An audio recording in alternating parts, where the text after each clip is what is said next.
Telangana government sir Telangana government నుంచి ఒక 7,000 కోట్లు విద్యుత్ బకాయిలు రావాల్సి ఉంది సార్. ఆ విషయంలో ఏం చేయబోతా ఉన్నారు, వాటిని సాధించండి.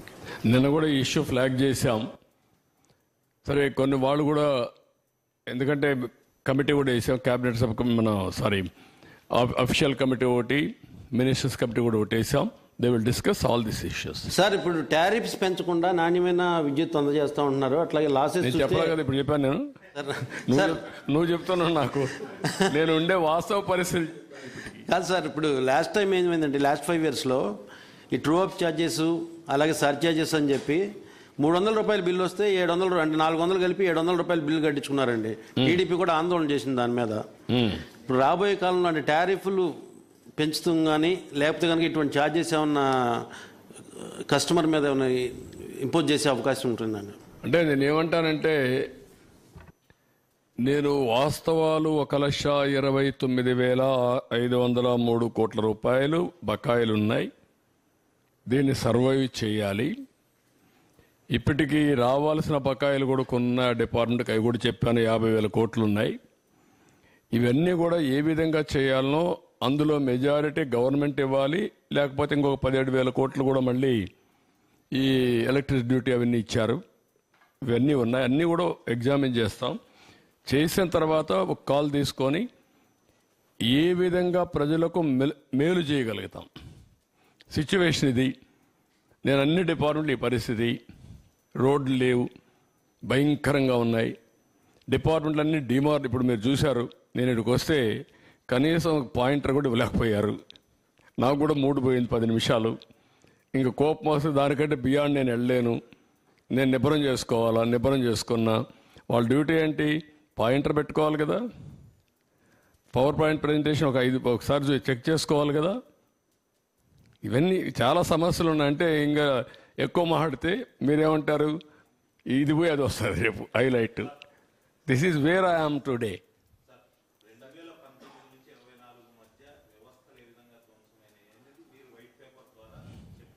మైక్ పులివెందుల ఎమ్మెల్యే ములాఖత్తులు అని జైలు దగ్గరికి వెళ్తూ నేను చంద్రబాబు గారిని హెచ్చరిస్తున్నా అంటూ పదే పదే విమర్శలు చేస్తున్నారు. ఏం చేద్దామంటావు? ఏం చేద్దారంట?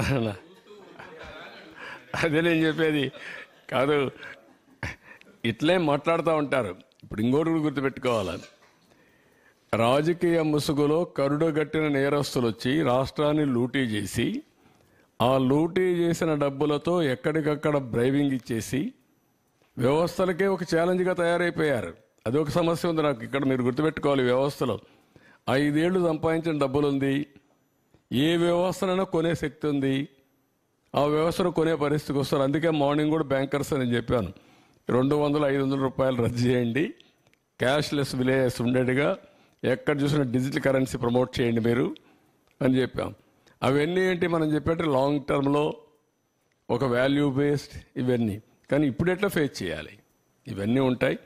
ఎవరు ఎన్ని అరిచినా, ఎన్ని బెదిరింపులు చేసినా ఐఎమ్ వెరీ క్లియర్, ఎవ్వరు కూడా నేరస్తులు తప్పించుకోలేరు, అవినీతి పరులు తప్పించుకోలేరు. ఎక్కడ విక్టిమైజేషన్ ఉండదు ఈ గవర్నమెంట్లో. ఈ గవర్నమెంట్లో ఒకటే ఉంటుంది, ఫర్మ్గా ఉంటుంది గవర్నమెంట్. ఎవ్వరికి భయపడదు, సిస్టమేటిక్గా ఉంటాం. ఎవరు తప్పు చేసినా, ఎవరు రాజకీయ ముసుగులో బెదిరించాలన్నా ఆ బెదిరింపులకు ప్రభుత్వం భయపడదు. సార్, ముఖ్యంగా కరెంటు బిల్లులు చూపించి సంక్షేమ పథకాల్లో కూడా కోత విధించారు గడిచిన 5 ఏళ్ల కాలంలో. అంటే 500 రూపాయల కంటే బిల్లు ఎక్కువ వస్తే అర్హుడు కూడా ఆ లబ్ధి చేకూరిన పరిస్థితి ఉంది. ఆ విషయంలో ఎలాంటి కేర్ తీసుకోబోతా ఉన్నారు? వాట్ ఐఎమ్ సేయింగ్, అల్టిమేట్గా నేను ఎప్పుడు చెప్తాను, అభివృద్ధి జరగాలి, సంపద సృష్టించాలి, ఆదాయాన్ని పెంచాలి. పెంచిన ఆదాయం మళ్ళా అభివృద్ధికి, సంక్షేమానికి రెండుకి ఖర్చు పెట్టి సస్టైనబిలిటీ తీసుకురావాలి. ఇప్పుడు అన్నీ ఇంబ్యాలెన్స్ అయిపోయినాయి. ఇంబ్యాలెన్స్ అయిపోయిన దాన్ని బ్యాలెన్స్ ఎట్ట చేయాలి, ప్రజలు ఎట్ట అర్థం చేసుకోవాలి. మొన్న మేము హామీ ఇచ్చాం. హామీ ప్రకారం ఇమీడియట్గా ఏం చేశాం, 3,000 రూపాయలు పెంచాం, 4,000 రూపాయలు పెంచాం.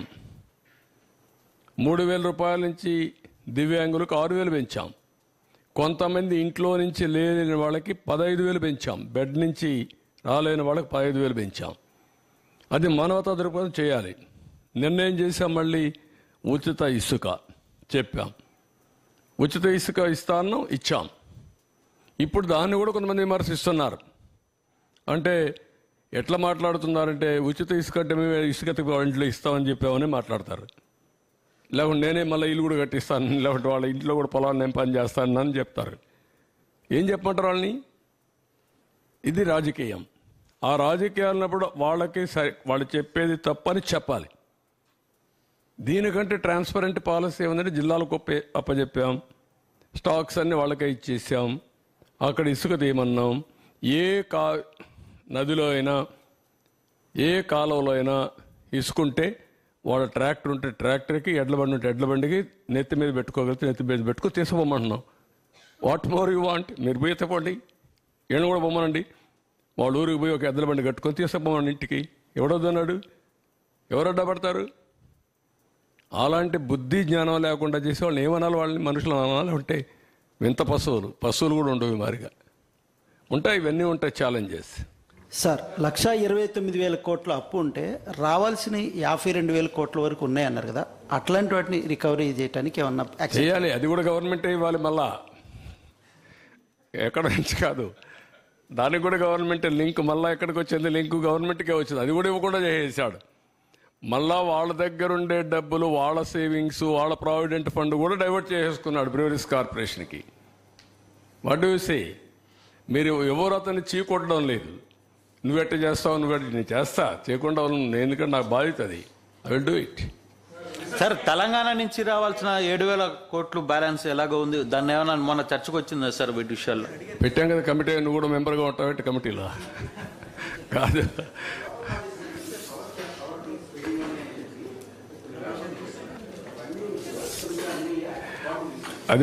అది కూడా చూడాలి. ఇచ్చారా? లోకల్ బాడీస్ నుంచి ఎప్పటికప్పుడు పవర్ కట్ చేశారు, ఇది డబ్బులు కట్ చేశారు ఫైనాన్స్ కమిషన్ నుంచి. అవి మీకు వచ్చాయా లేదంటే గవర్నమెంట్కి వెళ్ళిపోయినాయా? పార్ట్ వచ్చాయండి.